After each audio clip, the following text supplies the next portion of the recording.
Vereador, começando a nossa conversa de hoje, queria lhe perguntar sobre um compromisso que o senhor assumiu, um dos primeiros compromissos que o senhor assumiu enquanto presidente da Câmara de Vereadores de Santa Maria, e eu me recordo bem desse compromisso que o senhor encampou, diz respeito ao prédio da Câmara de Vereadores, o prédio inacabado ali da Câmara de Vereadores de Santa Maria, que o senhor chamou a responsabilidade, diz que queria avançar em relação à entrega, ou enfim, a uma solução para esse patrimônio público aí de Santa Maria.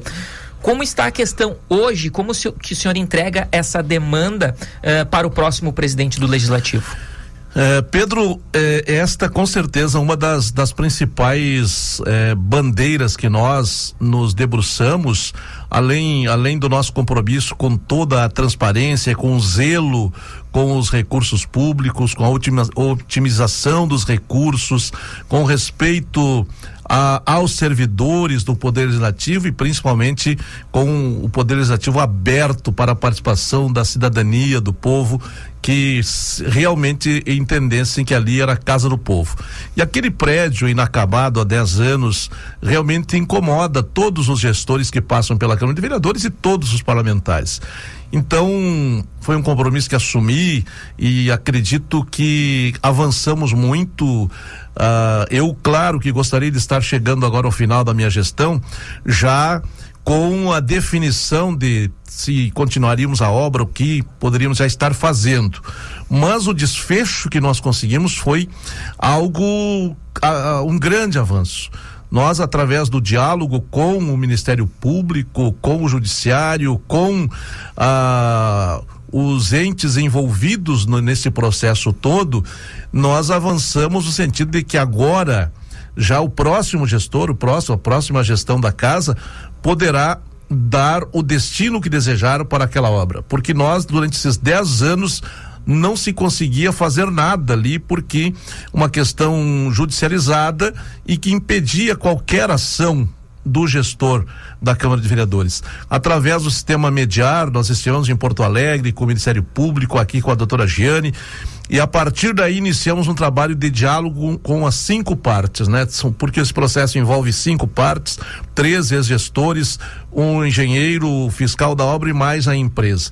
Nós fomos pessoalmente dialogar com a empresa em Geporto, lá em Campo Bom, conversamos com os representantes jurídicos do engenheiro, com os 3 ex-gestores e chegamos naquilo que nós propomos para o Ministério Público, e também o Ministério Público concordou com isso, de que se nós pudéssemos fazer uma perícia judicial, peticionar uma perícia judicial, e que essa perícia fosse um elemento único de provas para o processo, que a partir dessa perícia, como se diz numa analogia ao futebol, a bola estaria no meio de campo e o jogo poderia continuar. Ou continuar a obra ou dar outro destino, mas então a Câmara não poderia fazer nada antes. Agora, nós só não estamos recebendo a perícia, o resultado da perícia, um perito que foi nomeado pelo Judiciário, ele foi nomeado, precisava fazer um levantamento, precisava responder para a juíza se ele aceitava fazer a perícia ou não, apresentar um orçamento, e esse orçamento foi apresentado, o Judiciário aceitou. Ele aceitou também fazer a perícia com um custo de R$42 mil para o Poder Legislativo. É o Poder Legislativo que pagará essa perícia. Só não está concluída a perícia, que o prazo era para entregar ontem, que era o dia que o Judiciário entra em recesso do Judiciário, recesso forense, porque todos os questionamentos, a Câmara de Vereadores apresentou mais de 100 elementos de questionamento ao perito para que ele respondesse. Todas as partes também apresentaram seus questionamentos e o Ministério Público também. E através dos questionamentos do Ministério Público, a empresa em Geporto precisaria de mais elementos. O perito precisava de mais elementos para que ele pudesse concluir a perícia, e aí foi dado um prazo maior. Por isso, então, como chegamos ao recesso ontem, não foi possível essa perícia ser entregue antes do recesso forense. Mas logo na virada do ano aí, o próximo presidente ou a próxima presidenta estará já recebendo esta perícia e a partir daí poderá dar o destino que aquele prédio. Eu como está concluindo a minha gestão agora, se continuasse, enfim, se fosse o presidente nos próximos anos, eu tinha algumas ideias para aquela obra e poderia inclusive sugerir ao próximo presidente, que eu acredito que seria o desfecho que seria bom para todo mundo. O que o senhor acredita que pode ser feito, recebida essa perícia e a decisão estando nas mãos da Câmara oficialmente? O que o senhor acredita, conversando com os parlamentares, chegando a um consenso, qual o caminho que o senhor acredita que deva ser tomado no próximo ano? Eu, assim, com todo respeito a quem planejou aquela obra, né? Eu acredito que foi um projeto ousado demais para a realidade de Santa Maria, né? Até eu acredito que uma série de previsões ali do projeto são excelentes, que é um auditório que dá para ser usado pela população e pela própria Câmara, em torno de 500 pessoas, isso é importante, mas os gabinetes dos vereadores, eu acredito que houve um exagero quando tu projeta cada gabinete com 42 metros quadrados, com banheiro e cozinha individual para cada vereador. Isso eu acho que não tem necessidade disso, né? E então, o que nós temos laudos técnicos, não, a perícia é uma coisa, o laudo técnico é outro, do engenheiro, inclusive o Dr. Sarkis, nos apresentou esses laudos, que não existe comprometimento estrutural daquela estrutura.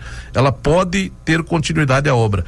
Eu contrataria um novo projeto, readequando a uma nova realidade, usaria aquela estrutura que existe hoje e daria condições de que a Câmara de Vereadores pudesse estar tendo um melhor atendimento à população, conservando aquele prédio histórico do lado, utilizando também. E hoje existe um grande questionamento e um pleito de que o Instituto de Previdência dos servidores municipais estaria pleiteando comprar um prédio por mais de 7 milhões de reais, onde as instalações onde eles estão insuficientes. Então, que também nós projetássemos o último andar daquele prédio e pudéssemos ceder para que o Instituto de Previdência dos Servidores pudesse estar junto, a Câmara de Vereadores com uns 2 ou 3 andares inferiores, com um auditório embaixo, e no espaço superior que se pudesse ter ali o Instituto de Previdência dos Servidores Municipais, que tem uma relação direta, enfim, com o Poder Legislativo, com o Poder Executivo, e acredito que teríamos ali uma Câmara de Vereadores do nível que Santa Maria merece, não tão exagerada, mas também não tão limitada como está hoje. Perfeito, então vamos guardar aí, próximo ano, a virada do ano, devemos ter algumas novidades aí relacionadas a esse tema. Vereador, outra questão, nas últimas 2 sessões especialmente, foram votados inúmeros projetos e a sessão inclusive entrando madrugada dentro, né? Foi o caso de hoje também, tivemos uma sessão longa na Câmara de Vereadores e eu queria lhe perguntar especificamente sobre um projeto que foi aprovado, que é extremamente importante para Santa Maria, mas muitas vezes a população ela acaba não dando a devida importância, que é o orçamento do município, né, para o próximo ano. E a Câmara de Vereadores, ela aprovou pela primeira vez um orçamento de mais de 1 bilhão para o Executivo em Santa Maria. 1,2 bilhão, né, foi aprovado na Câmara de Vereadores de Santa Maria, que é o orçamento que o município vai dispor para suas pastas, né, para as respectivas pastas. Cada pasta tem uma rubrica específica para o próximo ano de 2023. Esse valor de 1,2 bilhão, a senhora considera um valor adequado para o que Santa Maria precisa, para o que Santa Maria dispõe? É um valor aquém? Como é que o senhor avalia esse valor? E também sobre essa votação específica aprovando esse projeto, se teve alguma emenda, algum desdobramento importante que o senhor possa considerar para a gente? Olha, eu acredito que Santa Maria, pela demanda, pelo tamanho, pelo porte da cidade de Santa Maria, se compararmos com cidades do tamanho de Santa Maria, o orçamento ainda está muito aquém das necessidades da cidade de Santa Maria.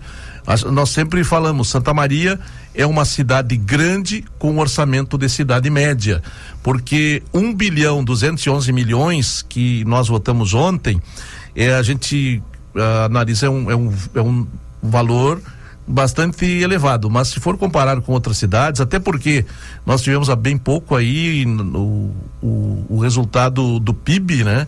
O PIB, Santa Maria não está nem entre as 10 cidades do melhor PIB do estado, né? Nós perdemos para Passo Fundo, perdemos para Canoas, para Pelotas, enfim.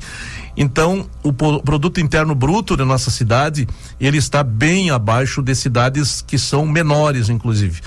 Mas as necessidades, as demandas são muito grandes, mas o orçamento, ele prevê aquilo que é real, a realidade da cidade. Nós perdemos, inclusive, no orçamento, nós estamos, o índice do ICMS de Santa Maria, ele diminuiu 1,5%, né, com relação ao ano passado.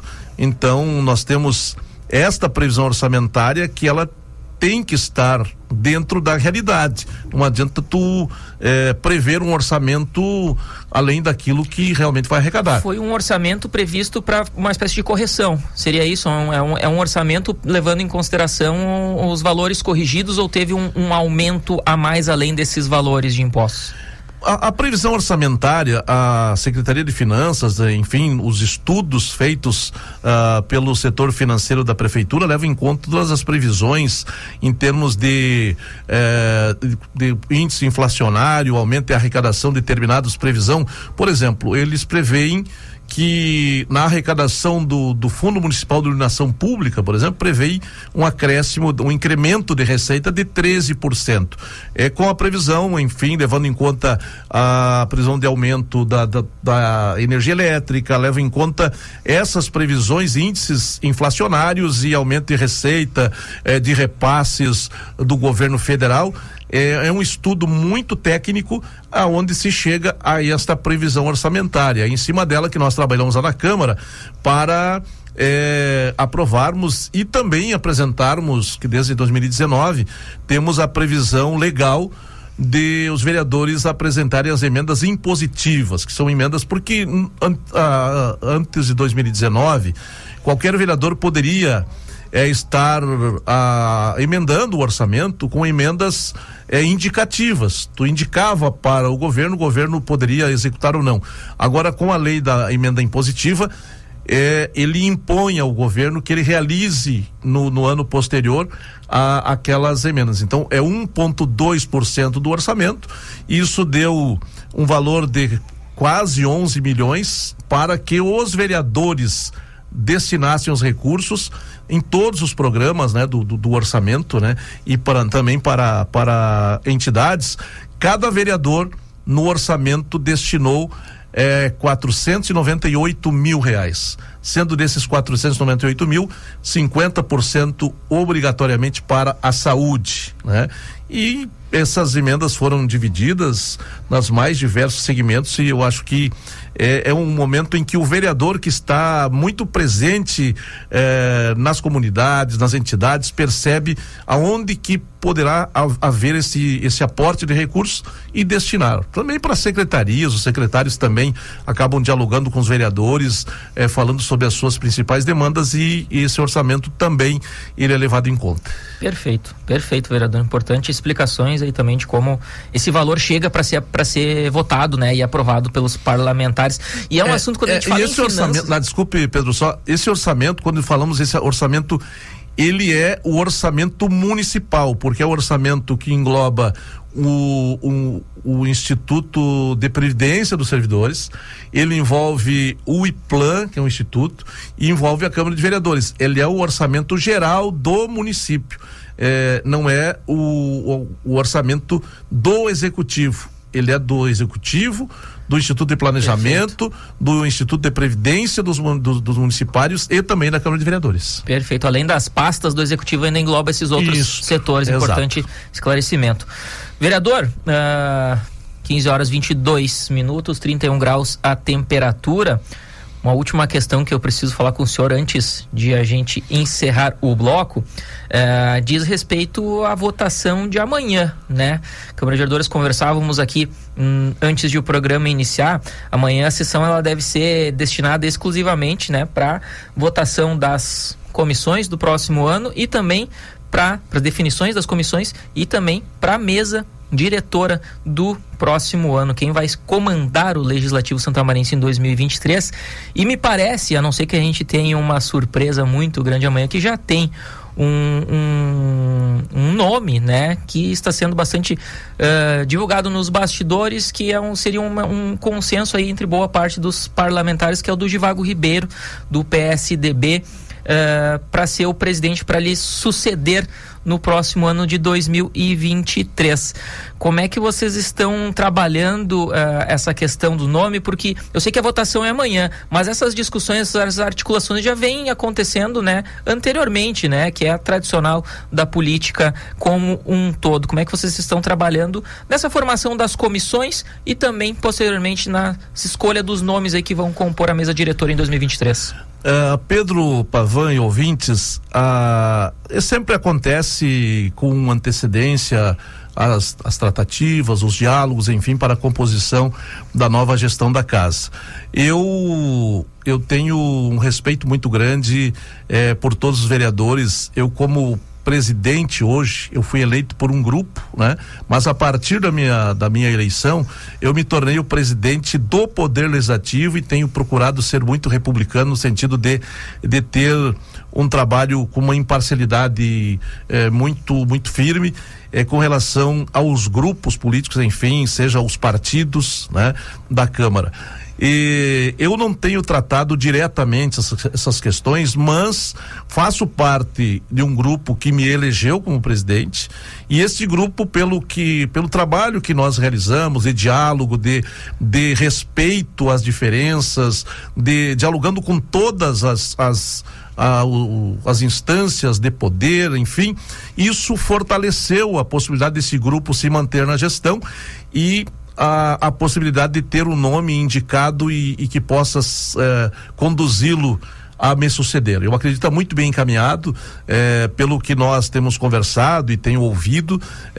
O vereador Givago Ribeiro deve ser o nome apresentado por este grupo, né? E com as condições de se tornar o meu sucessor. É lógico que é um processo que nós respeitamos até o último momento, porque a decisão é individual de cada vereador e a vontade da maioria tem que ser respeitada. Mas eu acredito muito que possamos estar amanhã definindo também, é muito importante que se possa definir a própria formação das comissões permanentes da casa, até porque quando retornarmos do recesso, as comissões já estão definidas com a sua composição, fica mais fácil, inclusive, já iniciar o ano legislativo de forma mais tranquila. Diferente de mim. Eu, quando comecei como presidente, só para não me alongando muito aqui, vocês sabem que eu iniciei a minha primeira semana como presidente com um teste de fogo, né? Um teste de fogo, porque nós tivemos lá um surto de pandemia, de Covid dentro da Câmara, com 7 servidores. Verdade. E houve uma incompreensão por parte de alguns que tentaram talvez fragilizar o presidente no início, fazendo toda aquela contrariedade com as mesas em frente à Câmara, tentando nos desgastar como iniciante, como presidente, mas entendemos que o momento era de respeitar a vida, a saúde das pessoas, e depois a gente conseguiu fazer um trabalho de muito diálogo e me sinto assim com a missão cumprida. É claro que gostaria de ter feito mais, é curto o tempo de um ano para a gente organizar uma gestão, planejar e executar aquilo que a gente planejou. É muito importante até que, independente de quem está na gestão, mas uma continuidade, não me refiro à continuidade de nome, mas de uma gestão que possa ter uma continuidade para executar aquilo que se planeja. Perfeito. Vereador, uma última questão. Preciso lhe perguntar também antes de a gente se despedir aqui. qual é o principal desafio, tanto do Legislativo, mas como Santa Maria como um todo, para o ano de 2023? O que o senhor enxerga como o principal desafio? Onde é que a gente precisa mais avançar em 2023 no município? Todas as conversas que tenho tido com todas as instituições, com a comunidade, com a população, eu entendo que Santa Maria carece ainda, e nós precisamos avançar muito na cultura de pertencimento da cidade. Nós precisamos ter uma união maior. Os ranços, as diferenças políticas, seja na questão política partidária, ou nas entidades, ou em tudo, porque eu percebo que Santa Maria, ela precisa se fortalecer mais quando pensamos numa cidade para todos. Eu acho que o maior desafio é nós unir as forças vivas da cidade, é deixar o individualismo de lado, pensar de forma coletiva, nós nos somarmos na luta pela questão do meio ambiente, pela questão resolver a questão do lixo, resolver a questão estrutural da cidade, buscar alternativas da própria mobilidade, a modernidade da cidade, que ela seja uma cidade sustentável. Mas para isso precisa união, porque a gente percebe que surgem muitas ideias boas, muitas coisas que poderiam avançar na cidade, mas às vezes por vaidades, porque a ideia não é minha, eu vou ser contra, porque a ideia é de alguém que daqui um pouco pode ter os holofotes e levar os louros, e eu não vou estar eu não estou na linha de frente, a ideia não é minha, então ela não me serve. Eu acho que nós precisamos ter essa consciência de pensar a cidade num todo, além do nosso umbigo, além dos nossos interesses individuais, e pensando uma cidade não só para hoje, não fazer só o feijãozinho com arroz, resolver o imediatismo, mas pensar na cidade daqui 10, 20, 30, 50 anos, e para isso acontecer, temos que deixar muitas vaidades de lado, temos que pensar de forma coletiva, e e aí falando nas disputas eleitorais, quando se disputa, é normal no processo democrático tu ter uma disputa e defender as suas ideias, mas quando a tua ideia é vencida e aquele que se constitui como autoridade, nós temos que deixar os ranços e essas disputas políticas sem deixar de ter enfim, acreditar naquilo que tu defende, mas que tu possa somar aquilo que tu está pensando de bom para a cidade com aquele que está na gestão. Eu acho que isso é fundamental. Então esse é o desafio, Pedro, e eu tenho um sonho muito grande de que eu, quando estava no governo Tarso Genro, na época de governador, eu estava na Secretaria de Planejamento e eu coordenava a participação popular nos 49 municípios aqui da região, e eu tinha uma relação muito direta com todos os gestores municipais, desde lá de Nometoque até Cachoeira do Sul, a Unistalda, toda essa região aí, os 4 regiões de Cored, e a gente percebia que nós aqui em Santa Maria a gente não tinha, falta um pouco aquele sentimento de pertencimento que as outras cidades têm, se unem em prol das causas da cidade, e isso fazia com que aquelas cidades avançassem mais do que nós. Então é nesse sentido, eu vejo, Pedro, eu me empolgo falando, porque eu tenho um sonho de uma cidade mais unida, uma cidade com uma cultura de coletiva e menos individualismo. E mais diálogo, né, vereadora? Que eu acho que foi com certeza um dos legados aí que o senhor deixa aí, sempre prezou muito pelo diálogo, né? Então é importante também que a gente dialogue mais, né? Mesmo sendo divergente, daqui a pouco dentro de um pensamento, a gente precisa dialogar mais, ouvir mais as pessoas, né? Ouvir as pessoas e não apenas, né, querer impor algum pensamento, né? Com certeza, eu dizia isso hoje para o prefeito, numa agenda hoje com o prefeito e com o vice, com o Jorge Possomon e Rodrigo Décimo. Eu dizia a ele, eu tenho posições muito divergentes nas questões políticas partidárias. No meu primeiro mandato eu fui líder da oposição 4 anos, eu sou de bancada de oposição, mas a nossa relação ela é de respeito aos poderes, e o que a gente puder fazer para ajudar, não é porque o Jorge Poçobon não é do meu partido, porque ele disputou a eleição conosco e agora está na prefeitura, que eu vou ser contra tudo e tentar dificultar a sua gestão. No momento que eu estiver tentando dificultar uma gestão, eu estou prejudicando o cidadão e a cidadã, prejudicando a população. Então, nesse sentido que eu tenho esse espírito não revanchista, e sim colaborativo, sem abrir mão das nossas convicções, das nossas ideias. Perfeito.